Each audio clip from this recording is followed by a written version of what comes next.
फरायसालि मन्थ्रिफोरनि आजुगथायनि बागै समाय तांमोनि उनाव डक्टर मानिक शाह कक्टमाथुनि बुसखांग बुसखानि साल तंग संतनाय लोगोरि मानथाय संथाय सुबुंनि बागै चाइतंनाय आबुनि लगि लोगोनि साबुं अबस्थानाय हिनि कक शाखा आबुनो खारिबो तंग संतनाय लोगोराव बिजि बदरि लगियो तंगो कहाकतनि गोरोंबा हासिनि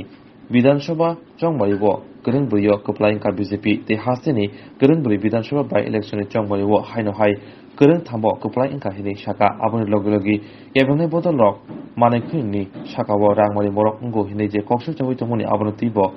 खुखेंका कक्टमाथुनि बुसखांग গুরুত্বপূর্ণ দায়িত্বে আপনি আছেন এবং 2023 সালের আগ থেকে 10 মাস করে আরো একটি মহাযজ্ঞ আপনার কাছে এবং বলা যায় রাজনীতিতে একটা চ্যালেঞ্জ গ্রহণ করেছেন প্রশাসনিক সংসদীয় রাজনীতি এবং দল দুটোর দিক থেকে কি প্রতিক্রিয়া থাকছে বিধায়ক হিসাবে আজকে তো আমি পবিত্র বিধানসভায় আমি আজকে শপথ গ্রহণ করলাম তো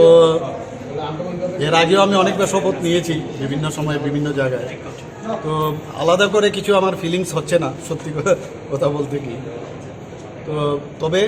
আমি মা ত্রিপুরা সুন্দরীর কাছে প্রার্থনা করি যে মানে যেন মানুষের জন্য কাজ করতে পারি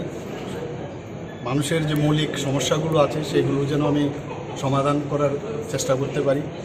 এবং আমি নিশ্চিত যে আগামী 2023-এ আবার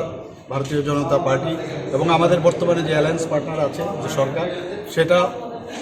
অবশ্যই আবার আগামী দিনে আসবে এবং মানুষ আমাদের সাথে আছে আপনারা জানেন কিছুদিন আগেও আমাদের 5টা রাজ্যে আমাদের দেশের নির্বাচন হয়েছে সেখানে 5টার মধ্যে 4টাতে আমরা জিত হাসিল করেছি এখানেও উপনির্বাচনে 4টার মধ্যে আমরা 3টাতে আমরা জিতেছি ইনক্লুডিং আমার সিট তো বুঝতে পারছেন মানুষ আমাদের সাথে আছে শুধু মানুষের সমস্যাগুলো শোনা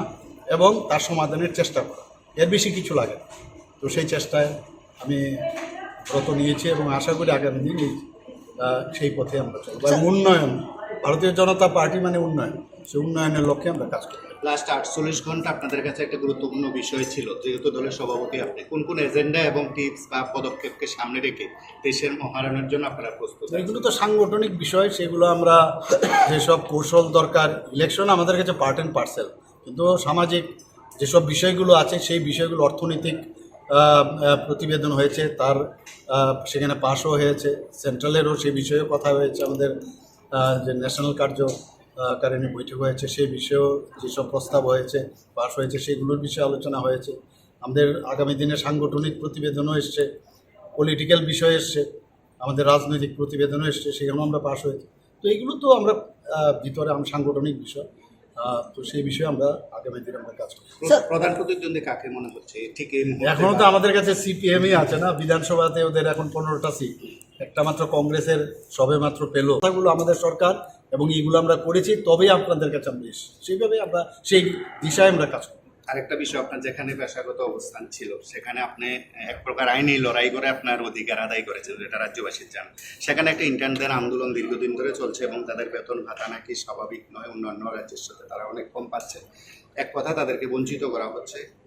এই সময়ের মধ্যে ঠিক এই সোসাইটি পরিচালিত টিএনসি নিয়ে আপনার কি প্রতিক্রিয়া ওদের আসলে আগে আমি যা খবর পেয়েছি সোসাইটির থেকে আগে সফট লোন একটা গভর্নমেন্ট থেকে দেওয়া কারণ যাতে ওই ইনস্টিটিউটটা চলে কারণ এটা প্রাইভেট তো এখন যেহেতু প্রাইভেট হয়ে গেছে সেই সফট লোন কিন্তু সেইভাবে এখন মানে আমাদের সরকার থেকে দেওয়া হচ্ছে না তো ওই কারণে ওদের একটু সমস্যা হচ্ছে তো আমি ওদেরকে ডাকবো ডেকে এই বিষয়টা আমি নিশ্চয়ই দেখব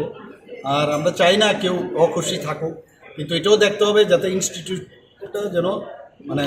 চলে এবং আগামী দিন যেন এখানে এমন না হয় যে বন্ধ হয়ে যায় নিশ্চয়ই আমরা চেষ্টা করব সমাধান করার স্যার রাজ্যে হঠাৎ করে কোভিড পরিস্থিতি কোভিড থাকবে এগুলো তো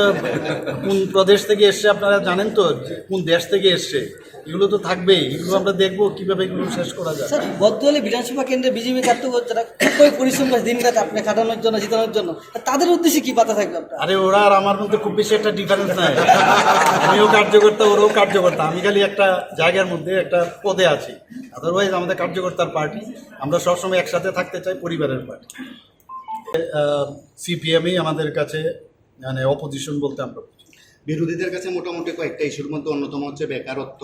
অনিয়মিতদের নিয়মিতকরণ ইস্যু এবং কর্মচারীদের ডিএ আপনারা 3% দিয়েছেন আপনাদের সময় এবং বিগত দিনে তুলনা হচ্ছে এবং আপনাদের বিজেপি শাসিত অন্যান্য রাজ্যের সাথেও ত্রিপুরাকে তুলনা করা হচ্ছে। এটা হচ্ছে একটা দিক। আরেকটা দিক, একেবারে সাম্প্রতিককালে বেশ কয়েকটি ঘটনা আপনাদের সরকারের দিকে একেবারে সকলের অংশে মানুষের আঙুল তোলা হচ্ছে। বিষয়টি হচ্ছে গ্যাস সিলিন্ডার থেকে শুরু করে দ্রব্যমূল্য বৃদ্ধি। ঠিক এই ইস্যুগুলো কি কোনোভাবে আপনাদের নির্বাচনের জন্য কোনোভাবে বিরোধীদের কাছে চ্যালেঞ্জ মনে হচ্ছে, আপনাদের চ্যালেঞ্জ করে দিচ্ছে, বা আপনাদের তরফে কি প্রতিক্রিয়া থাকছে? কিছুদিন আগে এবার যখন আমরা সর্বভারতীয় যে কার্যকারিণীর বৈঠক হয়েছে, সেখানে একদম পরিষ্কারভাবে কম্প্রেহেন্সিভ স্টাডি দিয়ে দেখিয়েছে কত পার্সেন্টেজ ওনাদের সময়, ইউপিএ গভর্নমেন্টের সময় কত হারে বেড়েছে এবং আমাদের সময়ে কত হারে বেড়েছে। মানে সেখানে সেই যে বিষয়টা এসছে সত্যিই মানে সেইভাবে কিন্তু আমরা চিন্তা করিনি এবং কেউই চায় না যে দ্রব্যমূল্য বৃদ্ধি হোক, কিন্তু তার বিষয়গুলো নিয়ে আপনারা জানেন কেন হয়েছে, কিন্তু আমরা সেই বিষয়গুলো নিশ্চয়ই আমরা দেখব। এবং যেসব বিষয় আপনি বললেন যে এখানে কিছু বিষয় উত্থাপন আপনি যেটা করলেন, সেই বিষয়গুলো আমি অলরেডি আমি প্রশাসনকে আমি বলেছি ঠিকভাবে এগুলোর দিকে নজর দিতে। নিশ্চয়ই আমার আধিকারিকরা কাজ করছেও। ডিএ এবং অনিয়মিতদের নিয়মিতকরণ ঠিক এই পর্যায়েটা কোন পর্যায়ে আছে আপনাদের? এখন কাজ করব আমরা, আগামী দিন যখন হবে তার রেজাল্ট আপনারা পাবেন, নিশ্চয়ই পাবেন। আর ওনারা যে বিরোধীরা যেসব কথাগুলো বলছে ওনাদের সময়ও তো একই কথা ওনাদের জন্য প্রযোজ্য, কাজেই ওটা এখন আমাদের জন্য বলছে ওরা, কিন্তু ওরা কিন্তু করেনি, কিন্তু আমাদের সরকার আমরা করছি এবং করবো আগামী। আর একটা বিষয় হচ্ছে, আপনি ব্যক্তিগত বা পেশাগত দিক থেকে চিকিৎসক, রাজ্যের স্বাস্থ্য পরিষেবা নিয়ে বরাবরই মতন করে অভিযোগ করছে প্রায় প্রতিনিয়ত। রাজ্যের মুখ্যমন্ত্রী একজন চিকিৎসক, বিজেপির প্রদেশ সভাপতি একজন চিকিৎসক। ঠিক সার্বিক স্বাস্থ্য পরিষেবা নিয়ে কি